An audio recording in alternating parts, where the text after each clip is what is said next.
প্রচুর অকপটে আপনাদের স্বাগত। এই যে দেখছেন আমাদের এখানে বাসপুর গ্রাম পঞ্চায়েতের প্রধান ম্যাডাম, আপনার নামটা বলবেন?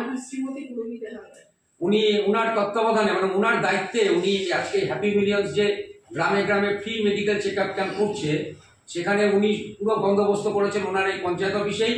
এলাকার গ্রামের মানুষ সম্পূর্ণ বিনা পয়সায় তাদের সারা শরীরে যে ধরনের রোগ ব্যাধি আছে সেগুলো ফ্রিতে চেক আপ করাতে পারছেন অ্যানালাইজার মেশিনের সাহায্যে।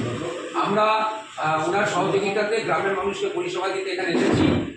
যেভাবে অনেক জায়গায় যেমন ডায়মন্ড হারবারে মাননীয় Abhishek Bandyopadhyay free medical check আপের ব্যবস্থা করেছে, প্রচুর মানুষ সেখানে যাচ্ছেন। সেই রকমই উনিও ওনার পঞ্চায়েত এলাকায় গ্রাম পঞ্চায়েত এলাকায় এটা করছেন। এটা হচ্ছে অশোকনগর 2 নম্বর পঞ্চায়েত সমিতির অন্তর্গত বাসপুর গ্রাম পঞ্চায়েত।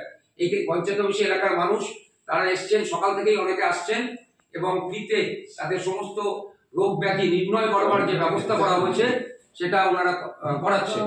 আমরা ওনাকে ধন্যবাদ জানাই যে উনি মানুষের কথা ভেবে এরকম একটা ব্যবস্থা করেছেন এবং আমরাও কৃতজ্ঞ যে আমরা এখানে সাধারণ মানুষকে পরিষেবা দিতে পারছি। এই কারণেই আজকে এই 11ই জানুয়ারি শনিবার আমরা এখানে উপস্থিত হয়েছি। বিকেল সন্ধ্যের আগে পর্যন্ত এই পরিষেবা চলবে এলাকার মানুষের সাহায্যে। ধন্যবাদ।